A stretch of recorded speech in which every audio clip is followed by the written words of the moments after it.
Shri Kevin Peter ഇതാ CPM സംസ്ഥാന secretary MV ഗോവിന്ദൻ്റെ പ്രതികരണം താങ്കൾ ശ്രദ്ധിച്ചല്ലോ അല്ലേ? വലിയ നിരാശയിലാണ് അദ്ദേഹം പ്രതികരിച്ചത്, മാധ്യമങ്ങളോട് പ്രതികരിച്ചത്. മാത്രമല്ല, ഇനിയെല്ലാം കോടതി ചെയ്തോട്ടെ എന്നാണ് പറഞ്ഞിരിക്കുന്നത്. അതായത് എനിക്ക് തോന്നുന്നു ഇവർ ഉദ്ദേശിച്ചത്, ഇവരാഗ്രഹിച്ചതും അത് തന്നെയാണെന്ന്. പക്ഷേ ഞങ്ങളിതാ മുനമ്പത്തെ ജനങ്ങൾക്ക് വേണ്ടി ഇതൊക്കെ ചെയ്തു, പക്ഷേ കോടതി അത് തടഞ്ഞിരിക്കുകയാണ്. കോടതി കമ്മീഷന് നിയമസാധുതയില്ല എന്ന് പറഞ്ഞിരിക്കുന്നു. അപ്പോൾ കോടതിയെ പരോക്ഷമായി ബ്ലെയിം ചെയ്യുന്ന രീതിയിലാണ്, കുറ്റപ്പെടുത്തുന്ന രീതിയിലാണ് MV ഗോവിന്ദൻ പ്രതികരിച്ചത്. അപ്പോൾ സർക്കാർ ഇനി എന്തു ചെയ്യും? നേരത്തെ ശ്രീ സ്റ്റാലിൻ ദേവൻ പറഞ്ഞതുപോലെ എന്തായാലും അപ്പീൽ കൊടുക്കും, ഡിവിഷൻ ബെഞ്ചിലോട്ട് പോകും. പക്ഷേ എങ്കിലും അതിൽ ഒരു പരിഹാരം ഉണ്ടാവില്ല എന്ന് സർക്കാരിന് നന്നായിട്ട് അറിയാം, അവർ മനസ്സിലാക്കിയിട്ടുണ്ട്. എന്താണ് ഇനി പോംവഴി?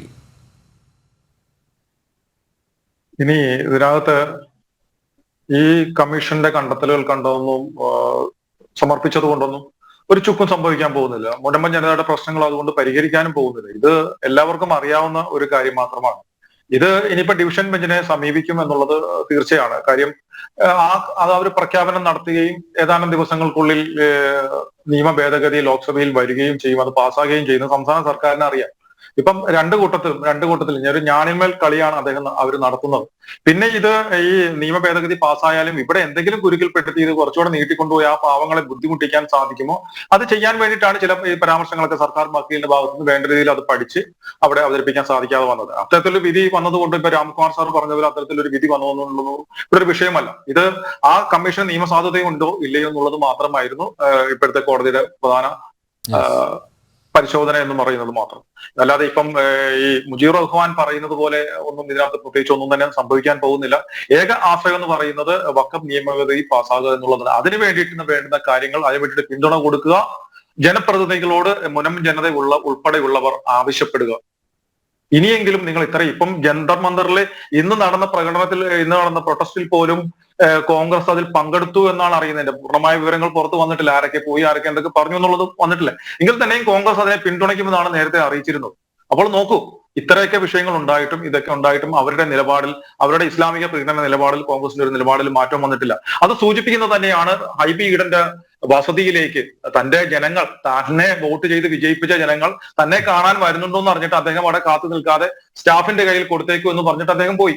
ഈ പാവപ്പെട്ട ജനങ്ങൾ അവിടെ നിന്ന് ബസ്സൊക്കെ പിടിച്ച് ഈ വെയിലത്ത് വീർത്ത് കുളിച്ച് അവിടെ വന്ന് ഹൈബി ഈഡന്റെ ഓഫീസിൽ അവരുടെ ഒരു ഹർജി, അവരുടെ ഒരു ഇതിനെ പിന്തുണയ്ക്കണം, വഖഫ് നിയമ ഭേദഗതിയെ പിന്തുണയ്ക്കണം എന്ന അവരുടെ ഒരു നിവേദനം അവർ കൊടുക്കുകയുണ്ടായി. അത് കിട്ടിയെന്നോ ഞാൻ നിങ്ങളോടൊപ്പം ഉണ്ടെന്നോ ഞാൻ തീർച്ചയായിട്ടും ഇത് പരിഗണിക്കാമെന്നോ ഫേസ്ബുക്കിൽ ഒരു 2 വരിയെങ്കിലും അദ്ദേഹം എഴുതിയിടുകയുണ്ടായില്ല. അതേസമയം അദ്ദേഹത്തിനെതിരെ പ്രതിഷേധിച്ചവർക്കെതിരെ ഫേസ്ബുക്ക് പോസ്റ്റിന്റെ പേരിൽ അദ്ദേഹം കേസ് കൊടുത്ത വൈദികനായ ജോഷി മയ്യാറ്റിലിനെതിരെ പോലും അദ്ദേഹം പരാതി കൊടുക്കുകയുണ്ടായി. അപ്പൊ ഇതുവരെ ഇതിന്റെ ഭാഗത്തുനിന്ന് ഉണ്ടായിട്ടില്ല. അപ്പോൾ അതുകൊണ്ട് ഇനിയുള്ള ഏക ഒരു ആശ്രയം എന്ന് പറയുന്നത് വഖഫ് നിയമ ഭേദഗതി മാത്രമാണ്. അതിലിപ്പോ സ്റ്റാലിൻ ദേവൻ സാറും രാംകുമാർ സാറും സൂചിപ്പിച്ചതുപോലെ അതിൽ അവരുടെ പ്രശ്നത്തിനുള്ള പരിഹാരമുണ്ട്. അതിനെ പിന്തുണയ്ക്കാൻ അവരുടെ ജനപ്രതിനിധികളോട് ആവശ്യപ്പെടുക.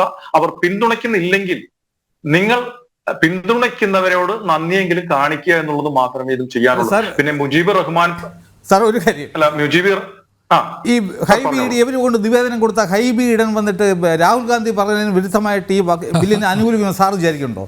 എന്തിനവര് പോകുന്നു? ഇല്ല അല്പമെങ്കിലും അയാൾക്ക് മാന്യത ഉണ്ടെങ്കിൽ അന്നത്തെ വരാൻ പോകുന്ന ചർച്ചയിൽ നിന്ന് വിട്ടു നിൽക്കുകയെങ്കിലും അയാൾക്ക് ചെയ്യാം. അയാളത് ചെയ്യുമെന്ന് തോന്നുന്നില്ല. നമുക്ക് കാണാലോ, ഇവിടെ അദ്ദേഹത്തെ ഇപ്പോഴും താങ്ങുന്നതും അടുത്ത പ്രാവശ്യം ഇനി കേന്ദ്രത്തിലോട്ട് പോയിട്ട് വലിയ കാര്യമൊന്നുമില്ല, അവിടെ പ്രതിപക്ഷത്തിരുന്ന് ചൊറി കുത്താന്നല്ലാതെ വലിയ കാര്യമൊന്നുമില്ലെന്ന് മനസ്സിലായതുകൊണ്ട് അടുത്ത നിയമസഭയിൽ മുനമ്പത്ത് നിന്ന് അദ്ദേഹം മത്സരിക്കാനുള്ള സാധ്യതയുണ്ട് ഹൈബിയുടെ. അതിനു വേണ്ടിയിട്ടാണ് പല പരിപാടികളും അവിടെ നടത്തുന്നുണ്ട്. അദ്ദേഹത്തിനോട് പ്രതിഷേധമൊന്നും, അദ്ദേഹത്തിനെയും VD സതീശനെതിരെ ഒന്നും പ്രതിഷേധിക്കുമെന്നൊക്കെ പറയുന്ന ആളുകളൊക്കെ ഞങ്ങളുടെ കൂട്ടത്തിൽ ഉണ്ട്. പറയാതിരിക്കാൻ നിവർത്തിയില്ല. അദ്ദേഹത്തെ മുനമ്പത്ത് നടത്ത പ്രാവശ്യം കേരള നിയമസഭയിലേക്ക് മത്സരിക്കാനുള്ള തയ്യാറെടുപ്പുകളാണ് കാണുന്നത്. അപ്പൊ അതിനുവേണ്ടിയുള്ള കാര്യങ്ങൾ ചെയ്യുന്നുണ്ട്. അദ്ദേഹം എന്ത് നിലപാടെടുക്കും നമുക്കറിയാലോ. പിന്നെ ഈ മുജീബ് റഹ്മാൻ പറഞ്ഞൊരു കാര്യത്തെ കൂടെ ഞാൻ സൂചിപ്പിച്ചോളട്ടെ. അദ്ദേഹം എന്നെ കഴിഞ്ഞ ചർച്ചയിലും എന്നെ ഒരു വലിയൊരു തീവ്രവാദ നേതാവായിട്ട് അദ്ദേഹം ആരാണെന്ന് അറിയാമോ? അദ്ദേഹം ഈ വഖഫ് സംരക്ഷണ വേദിയുടെ ആൾ മാത്രമല്ല, അദ്ദേഹം PDP എന്ന് പറയുന്ന ഒരു ഗാന്ധിയൻ പ്രസ്ഥാനത്തിന്റെ ജില്ലാ സെക്രട്ടറിയോ മറ്റേതൊരു ഭാരവാഹിയാണ്. അദ്ദേഹത്തിന്റെ നേതാവ് എന്ന് പറയുന്നത് ഉപ്പു സത്യാഗ്രഹത്തിൽ പങ്കെടുത്ത് ദീർഘകാലം ഭാരതത്തിന്റെ അഖണ്ഡതയ്ക്ക് വേണ്ടി, സ്വാതന്ത്ര്യത്തിന് വേണ്ടിയൊക്കെ പോരാടി ബാംഗ്ലൂരിലും കോയമ്പത്തൂരിലൊക്കെ ജയിലിൽ കടന്ന തികഞ്ഞ ഗാന്ധിയനായ അബ്ദുൽ നാസർ മദനി എന്ന് പറയുന്ന കൊടും ഭീകരനാണ്. ആ വ്യക്തിയാണ് വന്നിട്ട് ഒരു കേസും ഇന്നുവരെ ഇല്ലാത്ത നിയമവ്യവസ്ഥയ്ക്കുള്ളിൽ നിന്നുകൊണ്ട് വർക്ക് ചെയ്യുന്ന പാവപ്പെട്ട ഒരു ക്രിസ്ത്യൻ സമുദായ സംഘടനയെ തീവ്രവാദികൾ എന്നൊക്കെ വിളിക്കുന്നത്. അപ്പോൾ എന്തായാലും അദ്ദേഹം ഇത് ഇതിനുശേഷം ബാക്കിയുള്ള ഭാഗങ്ങൾ കാണുമെന്നുള്ള ഉറപ്പാണ്. അതുകൊണ്ടാണ് ഞാനിത് പറഞ്ഞത്. അപ്പോൾ സംസ്ഥാന സർക്കാർ ഡിവിഷൻ ബെഞ്ചിനെ സമീപിക്കുന്നുള്ള ഉറപ്പാണ്. കാര്യം വീണ്ടും കണ്ണിൽ പൊടിയിടണം. ക്രിസ്ത്യാനികളെ പൊട്ടന്മാരാക്കാൻ എളുപ്പമാണ്. ഇതേപോലെ സംസ്ഥാന എല്ലാ വിഭാഗം ജനങ്ങളുടെ നികുതി പണത്തിൽ നിന്ന് എടുത്തുകൊണ്ടാണ് 80:20 എന്ന അന്യായമായ സംവരണ അനുപാതത്തിനെതിരെ ഹൈക്കോടതി വിധി പറഞ്ഞു. ആ വിധിയെ ഇല്ലാതാക്കാനായിട്ട് സുപ്രീം കോടതി അപൂർവങ്ങളിൽ അപൂർവമാണ്. ഭാരതത്തിലെ ഒരു സംസ്ഥാനത്തും അങ്ങനെ ഉണ്ടായിട്ടില്ല. ഒരു സമുദായത്തിന് വേണ്ടി മാത്രമായിട്ട് ഖജനാവിന്റെ നികുതിയിൽ നിന്ന് എടുത്തുകൊണ്ട് സുപ്രീം കോടതിയെ സമീപിച്ചിരിക്കുകയാണ്. പ്രതിപക്ഷത്തിന്റെ പിന്തുണയോടുകൂടി അന്ന് സർവകക്ഷി യോഗത്തിൽ BJPയും BJ ജോസഫിന്റെ ജോസഫ് വിഭാഗം, കേരള കോൺഗ്രസ് ജേക്കബ് വിഭാഗവും PJ ജോസഫിന്റെ വിഭാഗവും മാത്രമാണ് അതിനെ എതിർത്തത്. ബാക്കി പ്രതിപക്ഷത്തിന്റെ പൂർണ്ണ പിന്തുണയോടുകൂടി സുപ്രീം കോടതി പോയി. സുപ്രീം കോടതി പോയതിനെ ജനങ്ങൾക്കുണ്ടാകുന്ന ക്രിസ്ത്യാനികൾക്കുണ്ടാകുന്ന രോഷത്തെ തടയിടാനാണ് ഇപ്പോൾ ഈ ഒരു മുനമ്പത്ത് ഒരു കമ്മീഷനെ വെച്ചതുപോലെയാണ് ജസ്റ്റിസ് JB കോശി കമ്മീഷനെ വെച്ചിരിക്കുന്നത്. എന്തെങ്കിലും ഒരു കണ്ടെത്തൽ ഇതുവരെ വന്നിട്ടുണ്ടോ? അതിന്റെ കണ്ടെത്തലുകൾ ഇതുവരെ പുറത്തു വിട്ടിട്ടുണ്ടോ? എന്തെങ്കിലും ഒരു നടപടി ഉണ്ടായിട്ടുണ്ടോ? ഒന്നുമില്ല. ലോക്സഭാ ഇലക്ഷൻ അടുത്തപ്പോൾ ചെറുതായിട്ടൊരു അനക്കം വെച്ചു. ഇനി നിയമസഭാ ഇലക്ഷൻ അടുത്ത് വരുമ്പോഴത്തേക്ക് അടുത്തതായിട്ട് ചെറുതായിട്ടൊന്ന് അനക്കി ക്രിസ്ത്യാനികളെ വീണ്ടും പൊട്ടന്മാരാക്കും. അപ്പൊ ഈ കമ്മീഷൻ കൊണ്ടൊന്നും കാര്യമില്ല. വഖഫ് നിയമ ഭേദഗതി മാത്രമാണ് മുനമ്പം ജനതയുടെ പ്രശ്നത്തിന്റെ ശാശ്വതമായ പരിഹാരം. അതിനു വേണ്ടിയിട്ട് മുനമ്പം ജനത സമരത്തിന്റെ രീതി മാറ്റണം. ഇനിയും നിങ്ങളുടെ സമരവേദിയിലേക്ക് വരുന്ന കണ്ട അണ്ടനും അടകോടനും നിങ്ങൾ കൈയടിച്ച് പ്രോത്സാഹിപ്പിക്കാതെ നിങ്ങൾക്കൊപ്പം നിങ്ങളുടെ വിഷയത്തിന്റെ ശാശ്വതമായ പരിഹാരത്തിന് വഖഫ് നിയമ ഭേദഗതി മാത്രമാണെന്നിരിക്കെ അതിനെ പിന്തുണയ്ക്കുന്നവരെ മാത്രം നിങ്ങൾ ആ വേദിയിൽ പ്രസംഗിക്കുവാനും മാലയിടാനും കൈയടിക്കുവാനും നിങ്ങൾ തീരുമാനമെടുക്കുക. അല്ലാതെ ഒറ്റ ഒരെണ്ണത്തിനെ നിങ്ങൾ ആ ഭാഗത്തേക്ക് അടുപ്പിക്കരുത്. അൻവർ വരെ വന്നിട്ട് അവനെ കൊണ്ടുവരെ 100-ാം ദിവസം ഉദ്ഘാടനം ചെയ്യിക്കുന്ന കാര്യങ്ങളൊന്നും ഇനി ചെയ്യാതിരിക്കുക. നിങ്ങളോടൊപ്പം നിങ്ങളുടെ പ്രശ്നത്തിന്റെ ശാശ്വതമായ പരിഹാരം വഖഫ് നിയമ ഭേദഗതി മാത്രമാണ്. അതിനെ അനുകൂലിക്കുന്നവരെ മാത്രം നിങ്ങളുടെ സമരപന്തലിലേക്ക് ഇനി കടത്തുകയുള്ളൂ എന്ന് തീരുമാനമെടുക്കുക. അങ്ങോട്ട് കേറ്റരുത്. അത്രേ ഉള്ളൂ.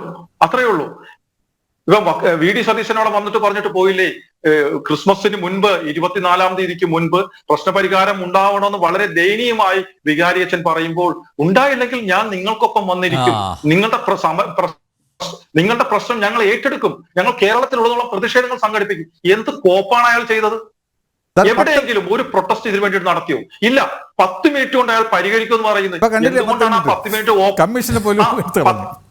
അതെ 10 മിനിറ്റ് കൊണ്ട് അദ്ദേഹം പരിഹരിക്കാന്ന് പറയുന്നത്? എന്നാൽ എന്തുകൊണ്ടാണ് ഒരു പ്രതിപക്ഷ നേതാവെന്നതിലും ഭരണപക്ഷത്തിന്റെ കഴിവുകേടിനെ കാണിച്ചുകൊണ്ട് 10 മിനിറ്റ് കൊണ്ട് ഇതാണ് എന്റെ ഫോർമുല, നിങ്ങൾ അത് ചെയ്യൂ, അവരുടെ പ്രശ്നം പരിഹരിക്കും? എന്താണ് ചെയ്യാൻ സാധിക്കാത്തത്?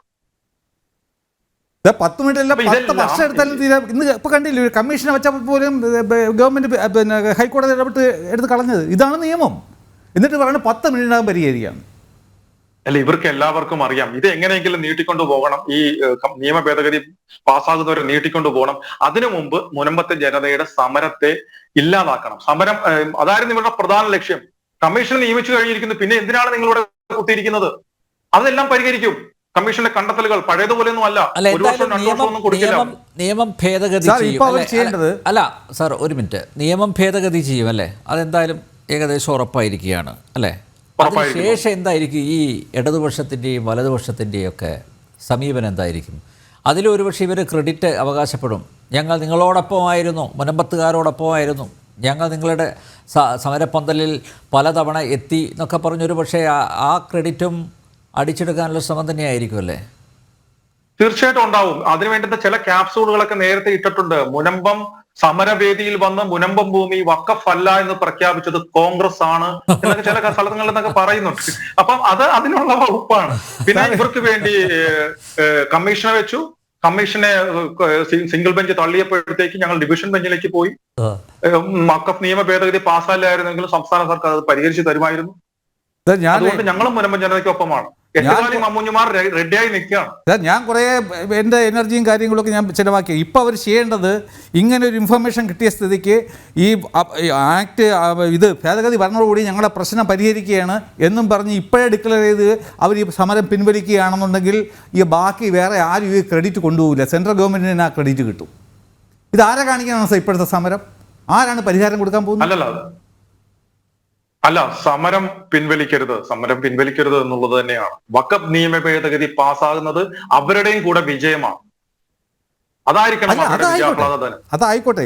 പിന്നെ പക്ഷെ അങ്ങനെ വരുമ്പോഴാണ് ഈ ബാക്കിയുള്ള ഈ സാർ നേരത്തെ പറഞ്ഞ എട്ടുകാലി മമ്മൂഞ്ഞുമാരൊക്കെ രംഗത്ത് വരിക. ഇപ്പോഴേ അല്ല, അത് ഏത് അണ്ടനോ അടകോടനും വന്നാലും മാലയിട്ടിരുത്തി മൈക്കും കൊടുത്ത് ആ പാവപ്പെട്ട മത്സ്യത്തൊഴിലാളികളുടെ കൈയടിക്കാൻ അവിടുത്തെ ആളുകൾ തീരുമാനിക്കുമ്പോൾ പിന്നെ മറ്റെന്ത് ഇന്ന് പറയാനാണ്? ഞാൻ കണ്ടു ഭൂസംരക്ഷണ സമിതിയുടെ നേതാക്കന്മാർ ഇന്റർവ്യൂ കൊടുക്കുന്നത്. അവരാരെയും വരാൻ പോണ ഈ അമെൻമെന്റിനെ കുറിച്ച് മിണ്ടണേ ഇല്ല. ഞങ്ങൾക്ക് പ്രതീക്ഷയുണ്ട്, ഞങ്ങൾക്ക് ഇങ്ങനെ ഒരു അമെൻമെന്റ് വരാൻ പോവാണ്. അവർ മിണ്ടുന്നില്ല. കാരണം സെൻട്രൽ ഗവൺമെന്റ് ക്രെഡിറ്റ് പോകും. മനസ്സിലായില്ലേ? ഇത് ഉപയോഗം കിട്ടിയാൽ പിറ്റേ ദിവസം പഴയ സ്റ്റേജിലാകും, പഴയ പാർട്ടിയിൽ പോവും. അതിന് സംശയമൊന്നുമില്ല. അല്ല, അത് എന്തോ ആയിക്കൊള്ളട്ടെ. പക്ഷേ അതൊക്കെ പൊതുസമൂഹത്തിൻ്റെ മുമ്പിലുണ്ടല്ലോ അല്ലേ? ഈ വിഷയം എങ്ങനെയാണ്, ഈ പ്രശ്നം എങ്ങനെയാണ് പരിഹരിക്കപ്പെട്ടത് എന്നൊക്കെ പൊതുസമൂഹത്തിന് അറിയാലോ. അതിപ്പോൾ ഈ സമരത്തിൽ പങ്കെടുക്കുന്ന ഒരു വിഭാഗം തീരുമാനിച്ചത് കൊണ്ട് ആയില്ലല്ലോ. സ്റ്റാലിൻ സാർ, ഈ ചർച്ച അവസാനിപ്പിക്കുന്നതിന് ഒരു കാര്യം കൂടി. താങ്കൾ ദീർഘകാലം സർക്കാർ സർവീസിലിരുന്ന ഒരു വ്യക്തിയാണ് അല്ലേ? ഇങ്ങനെ അടിക്കടി ജുഡീഷ്യൽ കമ്മീഷനുകളെ വെച്ചതുകൊണ്ട് എന്തെങ്കിലും പ്രയോജനമുണ്ടോ? സാർ അവിടെ അല്ല, രാംകുമാർ സാറ് തുടക്കത്തിൽ തന്നെ പറഞ്ഞു, പ്രധാനപ്പെട്ട ഒരു കാര്യമാണ് അദ്ദേഹം പറഞ്ഞത്. മാറാട് കലാപം, അതിനെക്കുറിച്ച് അന്വേഷിച്ച justice Thomas P Joseph commission, ആ കമ്മീഷൻ്റെ റിപ്പോർട്ട് അത് ഇപ്പോൾ പൊതുസമൂഹത്തിൻ്റെ മുന്നിലുണ്ട്. അതിൽ അദ്ദേഹത്തിൻ്റെ കണ്ടെത്തലുകൾ രേഖപ്പെടുത്തിയിട്ടുണ്ട്. മാത്രമല്ല ചില റെക്കമെൻഡേഷനുകൾ, ശുപാർശകളും അദ്ദേഹം മുന്നോട്ട് വെച്ചിട്ടുണ്ട്. പക്ഷേ ആ റിപ്പോർട്ടിന്മേൽ ഒരു നടപടിയും എടുത്തിട്ടില്ല അല്ലേ? അപ്പോൾ ഇത് ഈ റിട്ടയേർഡ് ജഡ്ജിമാർക്ക്, അവർക്ക് കുറേ പേർക്ക് ജോലി ഉറപ്പാക്കുന്ന ഒരു സംവിധാനമായിട്ട് ഇത് മാറിയിരിക്കില്ലേ? അതിനപ്പുറത്തേക്ക് എന്ത് കമ്മിറ്റ്മെൻറ്റാണ് സർക്കാരിനുള്ളത്? സാറേ, ഈ റിപ്പോർട്ട് അഥവാ റിപ്പോർട്ട് കൊടുത്തു തന്നെ വയ്ക്കണം. അത് ബൈൻഡിങ് അല്ല. സർക്കാർ അത് പരിഗണിച്ചേ പറ്റുന്നില്ല. സർക്കാരിന് വേണമെങ്കിൽ എടുത്ത് നേരെ രാംകുമാർ സാർ പറഞ്ഞതുപോലെ എടുത്തെറിയാൻ കളയാം. അപ്പോഴത്തേക്ക് കാലങ്ങൾ കഴിഞ്ഞു പോകുമ്പോൾ ആൾക്കാർ ഇതൊക്കെ അങ്ങ് മറക്കുകയും ചെയ്യും. മനസ്സിലായില്ലേ? അപ്പോൾ നമ്മുടെ ഖജനാവിൽ ഇഷ്ടം പോലെ പൈസ ഉണ്ടല്ലോ, കുറച്ച് അങ്ങനെ റിട്ടയർഡ് ജഡ്ജിമാർക്കും കൊടുക്കാമെന്ന് വിചാരിച്ചു, അപ്പോയിന്റ് ചെയ്തു. ഇപ്പോൾ എന്തായാലും 3 മാസം കൂടെ ജസ്റ്റിസ് CN രാമചന്ദ്രൻ നായർക്ക് വിഷമിക്കേണ്ട കാര്യമില്ല. കാരണം എനിക്ക് തോന്നുന്നു ഒന്നിലധികം ജുഡീഷ്യൽ കമ്മീഷനുകളുടെ ഭാഗമായിട്ട് അതേ അത് മാത്രമല്ല സാർ, ഇനിയുള്ള 3 മാസം എക്സ്റ്റൻഷൻ കൊടുത്തു. ഫെബ്രുവരി 27-ാം തീയതി വരെ ആയിരുന്നു. എക്സ്റ്റൻഷൻ കൊടുത്തു. അദ്ദേഹത്തിന് പൈസ കൊടുത്തല്ലേ പറ്റൂ. 3 മാസത്തേക്കൂടെ പൈസ പിരിച്ചുവിട്ടാലും അല്ലേ? അപ്പോൾ എന്തുമാത്രം പൈസ ഇതിനു വേണ്ടിയിട്ട് വ്യർത്ഥാവായിട്ട് ചിലവാക്കുന്നു. ഇതുകൊണ്ട് ഒരു പർപ്പസും ഇല്ല. ഈ വഖഫ് ആക്ട് നിലനിൽക്കുന്ന കാലത്തോളം, ഇത് അമെൻഡ് ചെയ്തെടുത്ത് കളയുന്ന കാലത്തോളം ഒരു കമ്മീഷൻ വിചാരിച്ചാലോ ഇവൻ സർക്കാർ വിചാരിച്ചാലോ കോടതി, ഇപ്പോൾ ഹൈക്കോടതി ഇന്ന് എന്താ പറഞ്ഞത്? വി ആർ ഹെൽപ്ലെസ് എന്നല്ലേ പറഞ്ഞു. ഞങ്ങൾക്ക് തീരുമാനിക്കാൻ പറ്റില്ല, വഖഫ് ട്രൈബ്യൂണൽ മാത്രമേ തീരുമാനിക്കാൻ പറ്റൂ. അപ്പോൾ കോടതികൾ അത് കോടതി പറയാതെ പറയുകയല്ലേ? നിലവിലെ വഖഫ് നിയമം വെച്ചുകൊണ്ട് കോടതിക്ക് ഇതേ ചെയ്യാൻ കഴിയൂ.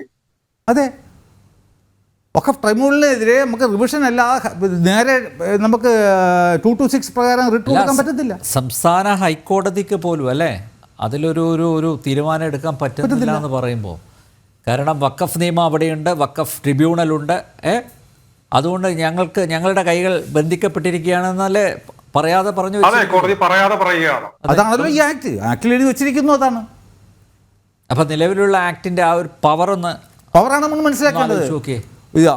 എന്തുമാത്രം ഡ്രാക്കോണിയനാണ് ഈ നിയമം എന്ന് മനസ്സിലാക്കണം. ഇന്ന് ഹൈക്കോടതി സത്യം പറഞ്ഞു കഴിഞ്ഞാൽ പറഞ്ഞതാണ്, we cannot interfere, you have to go to the tribunal. അപ്പോൾ എന്തായാലും ഡിവിഷൻ ബെഞ്ചിലേക്ക് പോകും എന്ന് തന്നെ കരുതാമല്ലേ? സർക്കാർ മിക്കവാറും ടെലിഫോൺ ചെയ്താൽ മതിയല്ലോ, പൊയ്ക്കോളൂല്ലോ. ഈ അടുത്ത ദിവസങ്ങളിൽ തന്നെ ബില്ല് വീണ്ടും ലോക്സഭയിൽ വരുമെന്ന് അറിഞ്ഞ സ്ഥിതിക്ക് മിക്കവാറും നാളെ തന്നെ പ്രഖ്യാപനം ഉണ്ടാവുക. അതെ അതെ അതെ അതെ എന്തായാലും ഒന്ന് എറിഞ്ഞു നോക്കിയതാണ്, പക്ഷെ അത് ഉദ്ദേശിച്ച സ്ഥലത്ത് കൊണ്ടില്ല അല്ലേ?